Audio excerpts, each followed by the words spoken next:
Hey everybody, welcome back to another brand new video. I'm gonna scooch that a bit that way. Hey everybody, welcome back to another video, another review. This video is very late, partially because I was very lazy and I didn't actually commit to making this video. However, that statement isn't necessarily true because I did record another video for this specific knife. After looking at that footage, I was just like, nah, I'm going to make some new footage. Anyways, today is a very special video because today we're going to be taking a look at the JK Design ORCA, the newest knife from JK Design. So let's get started.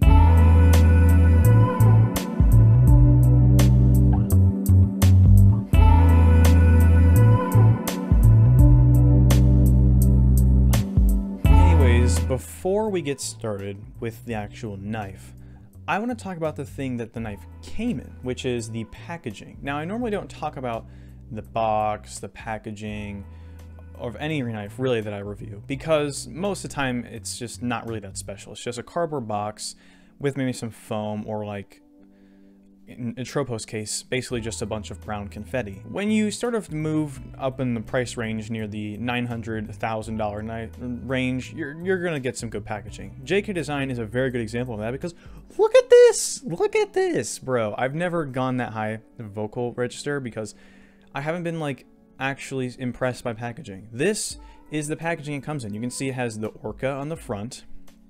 Oh wait, this is the wrong way. So the way it comes in, you see this. It has JK Design on it, and it has really nice. And then you unfold it a bit, and then you get to see the ORCA, which is pretty cool. However, the cooler thing about it, which we'll get to in a second, we'll get to that in a second, the cool thing about it. So then you unfold it, and you realize that, oh, this is a microfiber cloth. This is like actual, like a thing you can use to clean off your ORCA if it's dirty or not. Wasn't going to use it for that purpose, but I accidentally did use it. You can kind of see there's a big stain on it. Sorry, JK.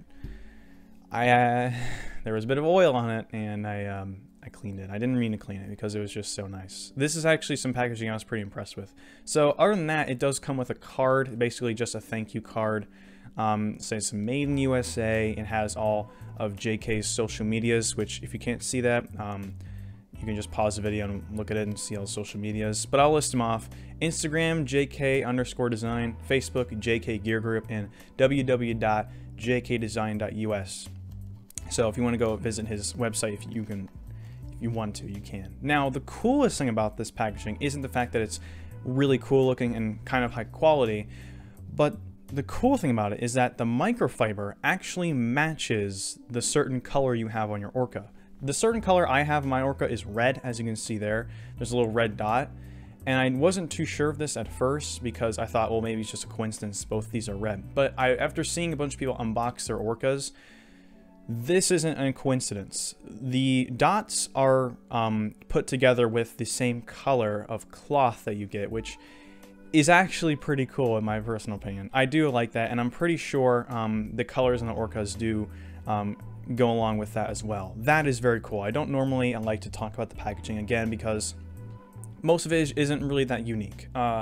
Especially some of the higher end stuff like JK and like EX10, they used to do like just these cases which were nice and could hold your expensive knives, but this is just 10 times cooler. I mean, come on, it's just really cool.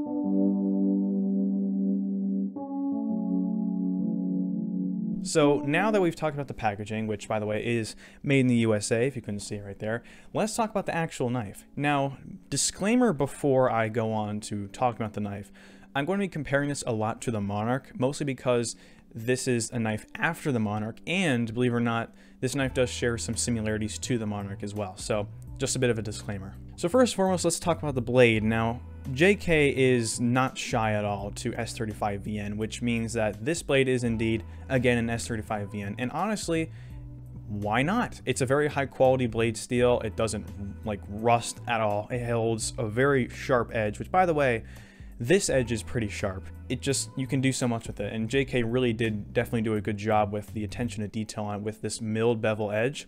Really, really nice. And a cool thing about it is you can see near the actual edge of the blade, you can see that the milled like gaps in between the mill is like spaced out. Like the more you go up the bevel and towards the flats, the more the gap gets thinner, which is pretty cool and kind of shows how much attention to detail you're getting through this knife.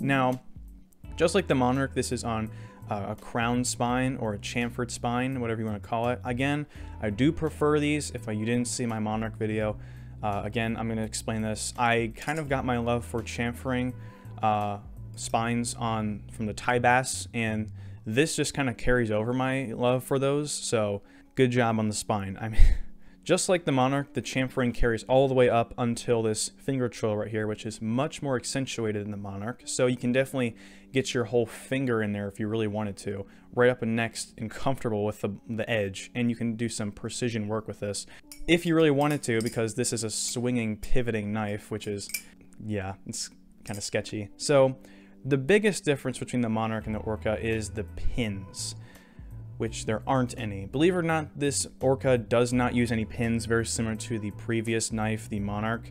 And this one is a bit different, however. You can sort of see near the red dot there is this bit of a groove. This is to help the pinsless system. This is still a pinsless knife. This groove helps make it more durable and makes it longer lasting. The problem with the Monarch was the flat top was cool, don't get me wrong, but it didn't have as much longevity as the Tang pins or the Zen pins that are very common today. The nipple up top here that's very similar to a lot of Zen pins nipples is to help the longevity and make it a bit more durable and obviously last longer than the flat top pinsless system. This, in my personal opinion, is far superior than the Monarch, and honestly probably one of the more superior ways to do pinsless system. I definitely think people who are trying to manufacture pinsless knives should take note from this knife, because this is the correct way to do it, and it seems like a very, very good way to do it. A cool thing though is that he definitely did put this on the ORCA trainer. That's also the same, so if you're looking for the pinsless style system of this, you can get that on the ORCA trainer too, which is a lot less money if you're looking to spend around 300 bucks. So that's pretty cool, and it definitely feels a lot more durable and feels a lot more solid to flip.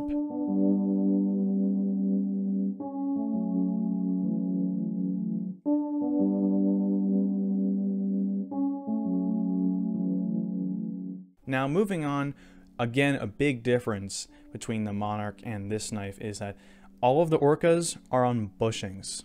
This is one of my main gripes I had with the Monarch, is I didn't like the bearings on it. They were really good bearings, however, they weren't as smooth as bushings. The bushings on these are really, really smooth. They hold tolerance is great. Even if you don't like torque these down all the way, you can still get solid tolerances out of these, and they're really just buttery smooth. That's really all I can say about it. They're really, really good bushings.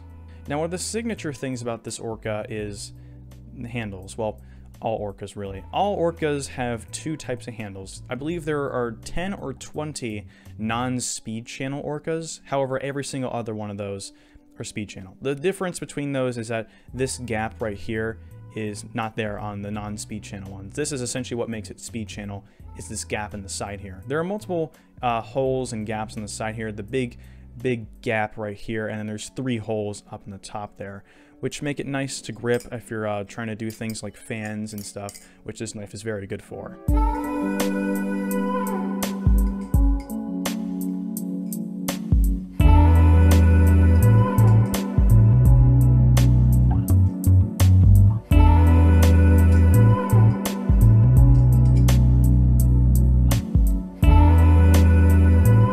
Another addition is these grooves at the bottom here. I initially thought these grooves were going to be changed to go on the side to help with ladders, but no, they weren't changed that way. And I think the main reason for this is to help with choker fans or choker related fans at all. And personally, they do add a lot of grip, and mine is very raw titanium. So normally raw titanium knives have a bit more slippery surface if you don't clean them often like I do. And this just kind of makes the grip a whole lot better and definitely a lot more usable near the end of the handles, which is very, very nice. Since these are channel titanium handles, they do let off a nice ringing noise, which we'll let you hear right now.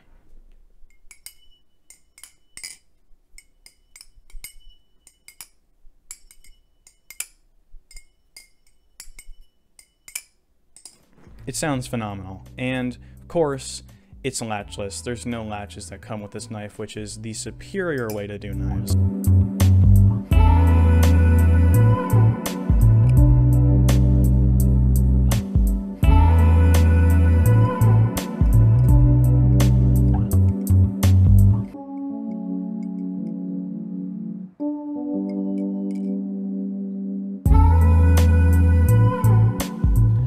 Alright everybody, it's time for my personal opinion, and I kind of changed it up from some of the videos because now on I'm going to be basing my opinion off of five different categories from 1 all the way up to 10. So that's kind of how my opinionated section is going to go. The first category is quality. I'm going to be judging off the quality of the knife and giving it a score of 1 or 10 basing off how much like high quality this knife is. Sorry, that was my timer. So in my personal opinion, the quality category, I have to give this knife a solid 10 out of 10 because this knife is out of the charts, just like in the quality category. It's really, really nice. Everything on this knife is like deburred. The quality of it is just, again, fantastic. So the second category is sound, and I think this knife sounds absolutely amazing with kind of some different pitches of notes here. There's occasionally some hollowish, more deeper tones to it. However, most prominently you're going to be hearing, you know, the high-pitched rings and stuff of the ORCA.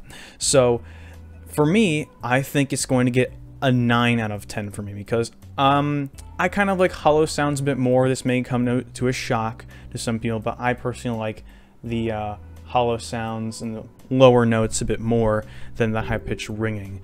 However, it still does sound very, very good, so it does get a 9 out of 10. The next category is tolerances, and again, as I said before about the bushings, this knife is buttery smooth and rock solid all at the same time.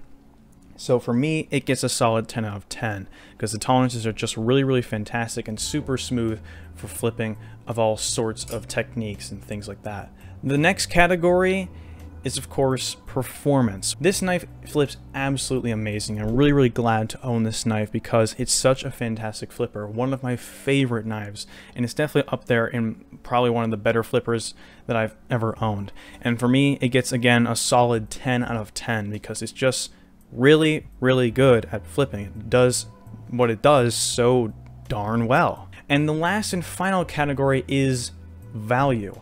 I'm going to be scoring this 1 to 10 based on if this knife is worth the money you're spending on it. And again, if I said this in the video, I spent $1,100 on it. And in my personal opinion, combining all those categories together, this knife is really, really good and super high quality and definitely worth the money. So for me, it gets another 10 out of 10, making the score 49 out of 50. So that's really going to have to do it for my personal opinion section. But again, to sum it up, I think this knife is absolutely fantastic. However, as I said in the video, this knife is expensive, and the only drawback from it is expensive. And if you don't have the money for it, you probably shouldn't buy it. And the only real time you should buy these expensive knives is if you have enough money to recuperate yourself from buying this knife. And if you're going to spend that much money, definitely hands down try and get an ORCA because these knives are absolutely fantastic. Thanks to JK for letting me buy one of these off of him. So, thank you guys for watching. I'll see you guys later.